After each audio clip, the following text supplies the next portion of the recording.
So we're going to start with prokaryotes first, because prokaryotes are simpler. So we've discussed before, bacterial chromosomes, there's usually one, that's it, and they're usually circular. Okay. That's what usually happens, but there are always exceptions. So there are some prokaryotes that have linear chromosomes, some prokaryotes that have multiple chromosomes. Okay? But the standard is a single circular chromosome.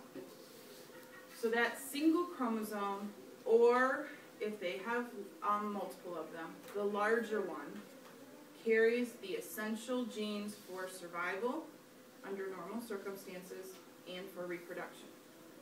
Okay. Bacteria also tend to carry plasmids. Plasmids are extra chromosomes. They are extra information. They are not needed for survival under normal circumstances. They are not needed for reproduction. They are extra. Okay? So they carry things that are non-essential. Okay? Sometimes students describe them as having superpowers. These are the genes that have superpowers. So antibiotic resistance, ability to live in toxic environments, okay? Ability to metabolize uncommon things. But these are genes that are non-essential to that organism, but they allow the organism to survive under extraordinary circumstances. To show you the diversity, it's not a memorization, it's just to show you the diversity. Okay, here's E. coli, the standard. This is the model organism for genetics in bacteria. Genome size is about 4.2 megabases. Okay, so 4.2 million base pairs long. One chromosome, circular. That's the standard. Okay. As you can see, there's diversity here. So Agrobacterium tumefacies, which is a soil bacteria, it's very, very commonly used now in genetic research. Okay. It has a larger genome than E. coli. It has 4 chromosomes, and it actually has 3 circles and 1 linear. Okay. So that's more of an oddity. So there are a number of them. Here you see 1 circular chromosome. Okay. So they also vary in genome size, going from very small to relatively large, at least in the bacterial world. Okay. Obviously our genomes are much larger than these.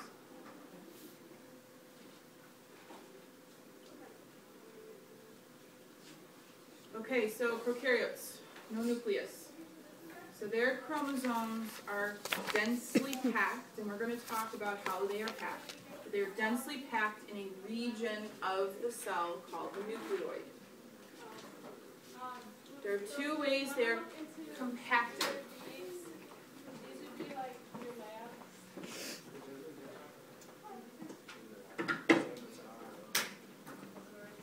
Okay, 2 ways they're compacted. One, the DNA is looped. Okay? So it's looped and looped and looped so that it can start compacting itself. It also is going to be supercoiled. So it's going to be wound tighter, which if you guys remember the old school telephones, and you play with them and you start winding them more and more, they'd start looping on themselves. Okay?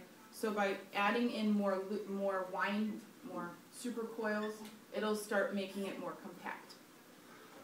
Okay, because the chromosome needs it, or the cell needs it to stay within the plasma membrane.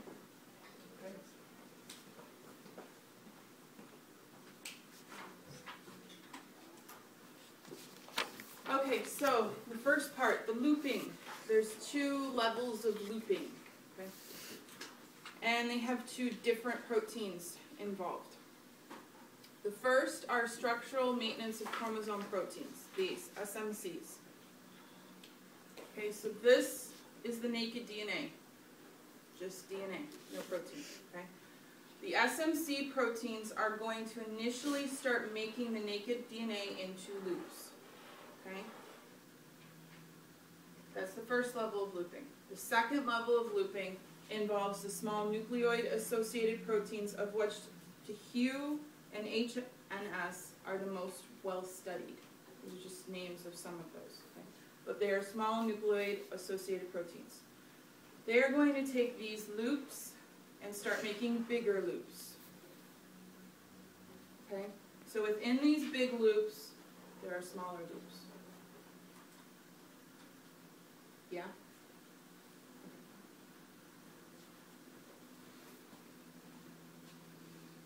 So looping is the first level of compaction.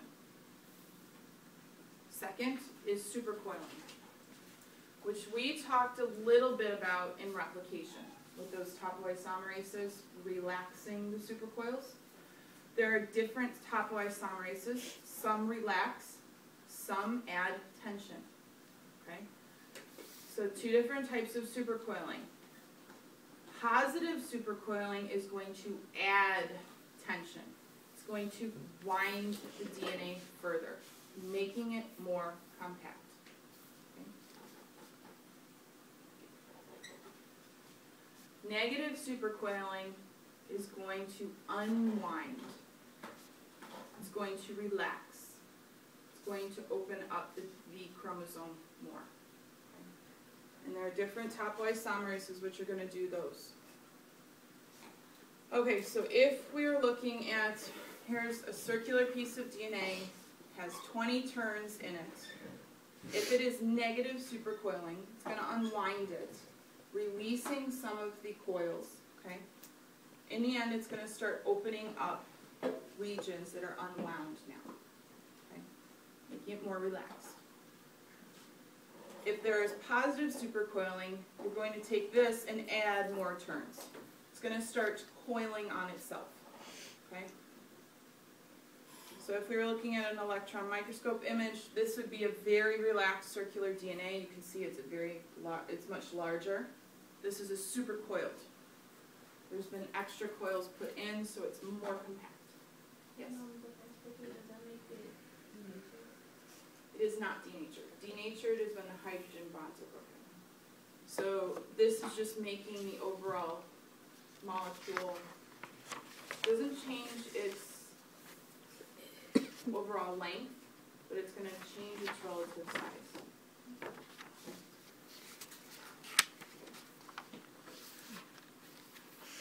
So someone yesterday very nicely set up, why would you want to go between these two? Why would you want it sometimes to be unwound? Why would it sometimes you want it to be more compact? For what? Replication a little bit.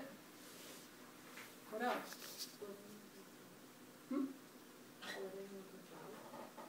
Well, replication. Transcription. Okay. If these regions are unwound, now the transcription machinery can identify those promoters. Okay?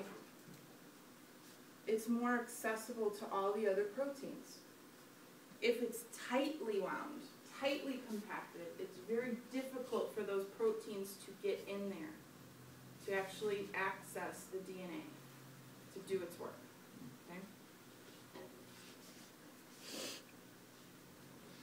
So this is a way to control transcription.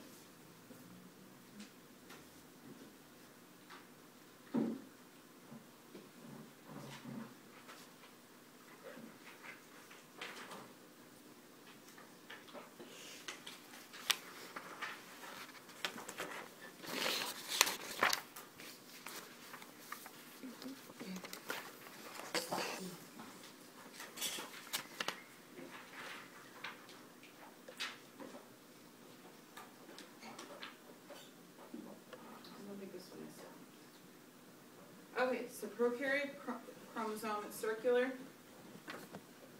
2 levels of compaction. Notice the relative size of it. You're not changing the overall length of it. So those are those SMC proteins starting to loop it. So overall now, it is smaller, yes? Second level, supercoils. Positive supercoils, okay?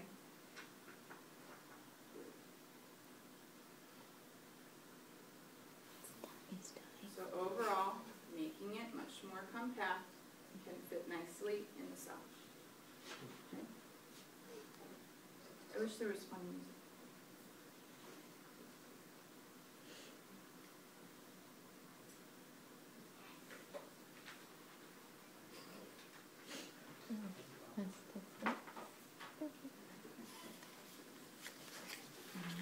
Okay, eukaryotic chromosomes. Much more complex. Many, many, many more proteins involved. Okay? The complex of DNA and protein, because we don't have naked DNA. We have protein all over it. Okay, so the DNA and protein together found in a chromosome is called chromatin. Complex of DNA and protein. Okay, so proteins, there are lots of different proteins. Some of them are involved in condensing our DNA, making it able to fit within our nucleus of the cell, okay? Involved in segregation of the DNA during mitosis, during meiosis, okay? As well as organizing the chromosomes in general. So over here is an old school, I call it an old school, karyotype. So for a human, you see all of our eukaryotic chromosomes in there from chromosome 1 to 22. There are 2 copies of X, meaning this is a female. Okay. Karyotypes, these are done during metaphase of mitosis, okay, when the chromosomes are the most condensed. Chromosomes are stained. Okay. This is a Giemsa staining, which just means that it's a black and white banding, you can see. And cytogeneticists, geneticists that study chromosomes, like overall chromosome structure, they would actually, I would say 10 to 20 years ago, take a picture. Of course, they don't look this nice in your cell. Okay? Cut the pictures out, paste them on a piece of paper together to look at if that individual had all the same copies of chromosomes, if they had 2 copies of each. Okay, so this is a classic way to spot Down syndrome. Trisomy 21, 3 copies. You have 3 copies of 21, oh, that's your diagnosis, Down syndrome.